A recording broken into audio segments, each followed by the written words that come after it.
अब आज के इस डेरिवेशन में हम टाइम पीरियड एक पेंडुलम, सिंपल पेंडुलम का उसका फॉर्मूला डिराइव करेंगे डायमेंशनल मेथड को यूज़ करते हुए।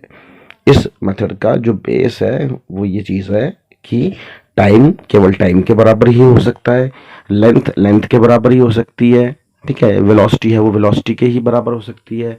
मतलब अगर कोई इक्वेशन लिखी है उसके दोनों तरफ दो चीज़ें लिखी हैं तो दोनों के डायमेंशन सेम होने चाहिए। डायमेंशन से मतलब होता है हमारा कि वो कौन सी टाइप की क्वांटिटी, वो वेलोसिटी है, डेंसिटी है, ये क्या है। जैसे मैं बोलूँ कि 4 रुपए में से 3 लीटर घटाओ या जोड़ो, तो ये का कोई इस चीज़ का कोई मतलब ही नहीं उठता, ठीक है। मतलब रुपए में केवल रुपए ही जोड़ सकते हो, टाइम में केवल टाइम ही जोड़ सकते हो या घटा सकते हो।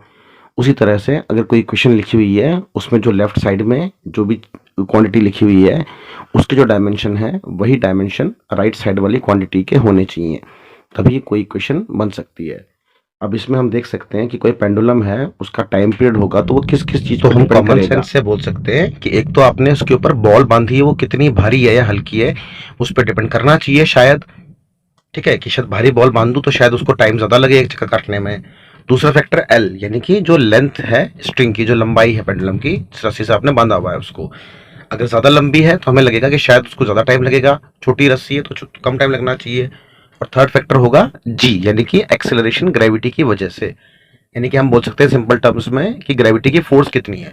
अगर बहुत ज्यादा फोर्स होगी ग्रेविटी की तो पेंडुलम बहुत कम हिलेगा, अगर बहुत कम होगी फोर्स तो ज्यादा मूव कर सकता है वो। तो हमने कॉमन सेंस से देखा कि इन तीन चीजों पर डिपेंड करना चाहिए टाइम पीरियड, पर डिपेंड कैसे करेगा वो नहीं पता। हो सकता है मास को डबल करने से टाइम पीरियड 4 गुना हो जाए, हो सकता है मास को डबल करने से टाइम पीरियड 8 गुना हो जाए, हो सकता है मास को डबल करने से टाइम पीरियड डबल ना हो, कुछ कम हो जाए, 1.2 टाइम्स हो जाए। तो इसलिए हमने यहाँ पे मास, लेंथ और जी इन तीनों की पावर को एबीसी लिया है।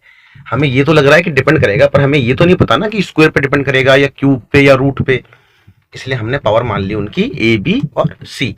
और उसके बाद हमने सिंपल सी एक ही चीज करनी है कि जो डायमेंशंस होंगे लेफ्ट साइड के इक्वेशन पे वो डायमेंशन बराबर होने चाहिए राइट साइड के, क्योंकि अगर लेफ्ट साइड में टाइम है तो राइट साइड में भी टाइम ही आना चाहिए, क्योंकि टाइम हमेशा टाइम के ही इक्वल होगा ना। तो फिर हम लेफ्ट साइड के डायमेंशन निकालेंगे और राइट साइड के डायमेंशन निकालेंगे, दोनों को बराबर कर देंगे। तो राइट साइड में हमारे पास एक तो मास है, मास का डायमेंशन होता है m, दूसरा है l यानी कि लेंथ, उसका डायमेंशन l, और तीसरा है g यानी कि एक्सेलरेशन ड्यू टू ग्रेविटी। चूंकि एक्सेलरेशन है यहाँ पे तो एक्सेलरेशन होता है वेलोसिटी अपॉन टाइम, वेलोसिटी होती है डिस्टेंस अपॉन टाइम, तो वेलोसिटी होती है l/t यानी कि लेंथ अपॉन टाइम, और एक्सेलरेशन होता है वेलोसिटी अपॉन टाइम यानी कि वेलोसिटी होती है lt-1 अपॉन टाइम, तो lt-2। अब यहाँ से हमारे पास इक्वेशन बन जाएगी राइट साइड के, हमारे को यहाँ पे मिल गए डायमेंशंस ma l की पावर b प्लस सी और t की पावर -2c। लेफ्ट साइड के डायमेंशन थे केवल टाइम के यानी t की पावर 1, यानी कि मैं ऐसे भी लिख सकता हूँ कि m0 l0 और t की पावर 1, और इसको इक्वल कर दूंगा m की पावर a l की पावर b प्लस सी और t की पावर -2c। अगर m को देखूंगा तो एक तरफ m की पावर है a, एक तरफ m की पावर है 0, तो a की वैल्यू 0 आ गई। दूसरी तरफ टाइम की पावर है यहाँ पे -2c, एक तरफ है 1, तो -2c बराबर 1, तो c बराबर माइनस का हाफ। और फिर l की पावर को देखूंगा तो l की पावर एक तरफ है b प्लस सी, एक तरफ है 0, तो b प्लस सी बराबर 0, तो b इक्वल टू -c यानी कि b की वैल्यू हो गई हाफ।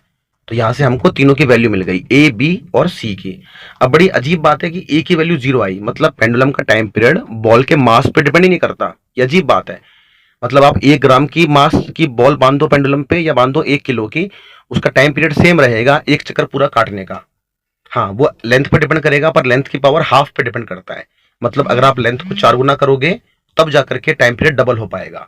और ऐसे ही ग्रेविटी पे डिपेंड कर रहा है, पर एक तो पावर माइनस की हाफ है, इसका मतलब एक तो ये हुआ कि ग्रेविटी को बढ़ाऊंगा तो टाइम पीरियड कम हो जाएगा।